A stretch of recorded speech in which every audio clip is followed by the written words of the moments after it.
who are getting more attention, getting deserved attention. And this is something that is against the law in terms of death threats. You cannot, in the U.S., send a death threat to someone over the internet. It is against the law, and we don't prosecute it. We don't put a lot of effort to do anything about it. If you look to the UK, there are Premier League footballers, according to their Online Safety Act, who have gotten death threats that have led to arrests from people who are sending those messages to people. So whether it's the leagues, whether it's the NCAA, whether it's social media groups, like these platforms need to come together to protect people, especially young women playing at the college level. Bill Plaschke. This is so sad. I mean, can you imagine that? She hasn't been happy since the national championship. It should be the best year of her life, and it sounds like it was the worst year of her life. That's so sad. It's such a commentary on society. Because what did she do? She did this. Big deal. She did this. Big deal. I mean, what is her crime? None. She's a wonderful athlete, a great role model. There's racism behind this. There's sexism behind this. This is, we all think sports is immune to all this. Sports lives and breathes it. And then this is an example. And it breaks my heart to hear her say this. She hasn't been happy since she won a national championship. That's heartbreaking. Generationally speaking, this generation, this is yet another challenge to deal with as you grow up. And we're talking about young adults, 20, 22, 23 years old. They live very publicly in some ways. She has lived out loud in many ways. She has posed for Sports Illustrated. She has lived a life of NIL where she is marketing and putting herself out there as a proud person and as a force of nature, as we called her that. And the opposite side of that comes with such force sometimes, and that it should not be just accepted. She should be able to say, I can put myself out there, but that doesn't mean you get to do whatever you want to my image as well. Thanks for your thoughts on that. I want to talk about the other game last night. UConn 80, USC 73. Masterclass from Paige Bueckers in the return to the Final Four for UConn after what feels like, because it is, years of bad luck injuries. Gino Auriemma said it would take a miracle for it to happen at one point in the fall. And now it has happened. The 23rd Final Four for Auriemma and UConn. Bill Barnwell, the number one thing about this run for UConn.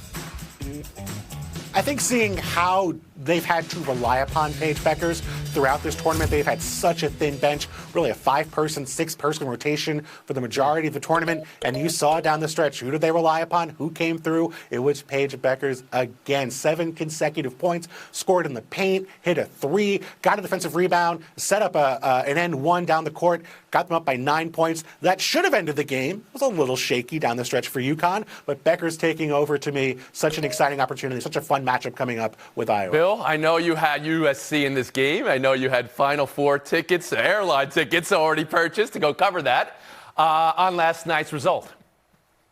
This may be Gino's finest hour, and it sounds crazy to say that, but he's dealing with 5 players. That's basically all they have is 5 players. 3 of them had 4 fouls. There's a very real chance in this game that it could have ended with UConn having 4 players on the court. That's a very real chance. USC didn't take advantage of that. USC didn't drive the lane. Juju Watkins had 4 shots inside the lane. They needed to attack more. Their inexperience showed. UConn's experience showed. Aaron Lyles Jr.? Tony, it feels weird saying this about such a dominant brand in sports, but the resiliency from this UConn team, and in particular Paige Bueckers, stands out to me among everything in this. Because you got to remember, her freshman year, she and Caitlin Clark were going back and forth as, hey, who's the better freshman? I think Paige actually ended up winning National Player of the Year that year. Yeah. She missed half of her sophomore season because of her torn meniscus, then missed all of last season because of a torn ACL. And so she has had to watch everybody else ascend and rise while she has tried to figure this thing out and hope that she can heal to become the player that we have seen throughout this year and in this tournament. And so to me, for her to just get back to this point, to me, stands out above everything else. And as everybody else has said, the fact that they are doing it with such a short bench, and her play style too. Like, she does not avoid contact, and to be able to do that not just physically but mentally after an injury like that, to me, is super impressive.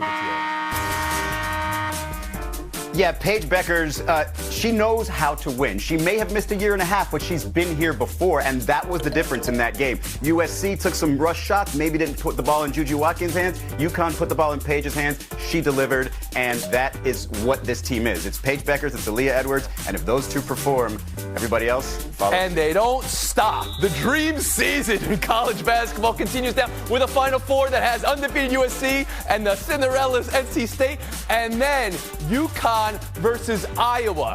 Caitlin Clark got a lot of offers. She waited for one letter in the mail from Gino Auriemma and never came. That's something to look forward to when they meet Friday. Buy or sell next. Did you just call South Carolina USC? Did I? In the throes of March Madness, we have a star, DJ Burns Jr. The story you weren't sure was an April Fool's joke or not, though, is where we start buy or sell. That the F-150 with better handling on the basketball court, DJ Burns Jr., could NFL teams be interested in him? What? Peter Schrager, NFL Network, said there are NFL scouts, GMs who are interested. Burns was on Rich Eisen's show talking it last week, said he last played football middle school, and that his goal is to make the NBA. But many have pointed out he's not so high on NBA draft boards. Could the NFL really be in play here, Harry Lyles Jr.? Tony, no. Can we please cut this out? This guy is an NFL player as much as Lamar Jackson is a wide receiver. He just scored 29 points against Duke in the Elite Eight. Why are we trying to kick him out of basketball? That's just a game with 8 teams remaining in a tournament, but we don't say that on the board. Israel Gutierrez, how about you?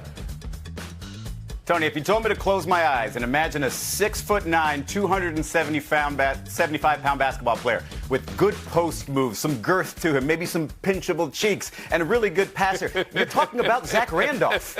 And left-handed as well. You're talking about Zach Randolph. And he's what, the tier right below Hall of Fame, whatever that tier is called? Absolutely, DJ belongs in the NBA. Oh, you think he has an NBA career? Because going into this tournament, you could say, was it on draft boards? He could be rising. But you think he should commit to his dream and not someone else's fantasy? Bill Barnwell, how about you? Yeah, you know what NFL teams love to do, Tony? They love to have their quarterback, the most important person in their organization, protected by a guy who hasn't played football since middle school. What are we doing here? DJ Burns is a great basketball player. How about defensive tackle, defensive end of some kind? I don't buy it. If he does not make it in the NBA, I want to see him dunking on people all over Europe. I want to see him in Turkey. I want to see him in Spain, all over the place. And Bill Plaschke. Bill Barnwell, I doubt you watch basketball in Turkey and in Spain. I think we're so cavalier about this. We're so cavalier about this young man's future. Season pass. Okay, go ahead. Maybe he wants to play football. Maybe that's the only way. Maybe he can make more money. No. He literally said, "My goal is to be in the NBA." I mean, we have that. Right, but it sounds like he's not going to make the NBA. Let him play football. Let him try it. Why not? I'm reading here from an article, 2013, that said, could LeBron James play in the NFL? I'm skeptical. That was written by Bill Barnwell. You don't think LeBron could have that carryover? We've had many basketball players carry over to football. You don't think LeBron could play in the NFL, Bill? There has never been a player as tall as LeBron James in the National Football League. Obviously, he's an incredible athlete. I don't think he could protect himself from low blocks, low hits. I don't think that's why we have players that height at any point in the NFL. Maybe as like a, once a drop. Give me LeBron in the red zone. That's all I'm saying. We'll move on. Buy or sell to a no-hitter in the first week of the MLB season. Ronel Blanco's first start of the year, of course. His 8th career start. Houston Astros were 0-4 to start the season, so their first win is a no-no. Israel, is a first-week no-hitter more impressive or less impressive? Tony, let me tell you more about Blanco's first week. He made his first opening day roster. He had a daughter. And now he gives the Houston Astros their first win of the season with a no-hitter. If they go ahead and do their Houston Astros thing, they're going to look back and say, he was the turning point of our season. Give him the MVP. Of course. Bill Plaschke, how about you? If this were Framber Valdez, this was Christian Javier, if this was Justin Verlander, they never would have been allowed to pitch a no-hitter. 105 pitches is too many pitches for the first week of the season. You would have pulled him. They should out have pulled him in the 7th inning. You would have pulled him. Oh, you got to think about his future. And with your General organization, you got to think about his arm. Over there. Bill Barnwell, how about you? This is a 30-year-old. Didn't make his debut until 28, has like 57 career innings. He's not Justin Verlander. He should be getting an opportunity to have this career moment. And by the way, the Astros were 0-4. He just got them back on the right track. Harry Lyles Jr. It's a long season. Yeah, I don't know what we're talking about here, man. Since 1876, there have been 323 no-hitters thrown. He just threw one of them. So anytime you can do it, you should do it. You got to think about his future. You got to think about his arm. You got to protect him. Bill Plaschke's future is That's watching your the first showdown. goal. Israel Gutierrez and Bill Barnwell in it. Next. Only time for one showdown, and it's the delay from Major League Baseball last night. Atlanta, Chicago was delayed for rain, and then re-delayed coming out of the rain delay when White Sox didn't have their first base coach. Israel, he did eventually come and oddly was putting Purell in his hands. Should the game have started without a first base coach? What do they really do? I had the first base coach in his normal clothes with a button-down shirt and having to, change into this ridiculous see-through pants and button-down shirt uniform to go back out there and do what? Grab my players' elbow pads and take it back to the dugout? I don't really see the point of that. They absolutely should have just played. Bill Barnwell.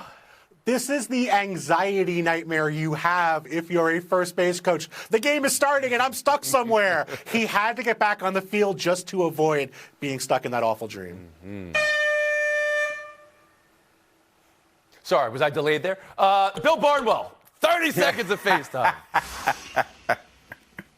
Rest in peace to Larry Lucchino, who impacted multiple Major League Baseball franchises. The Orioles and Padres helped them build fantastic stadiums. Came to the Red Sox in 2002, brought a guy you may have heard of named Theo Epstein. They rebuilt the franchise, hired a bunch of nerds. Obviously, I'm a big fan of that.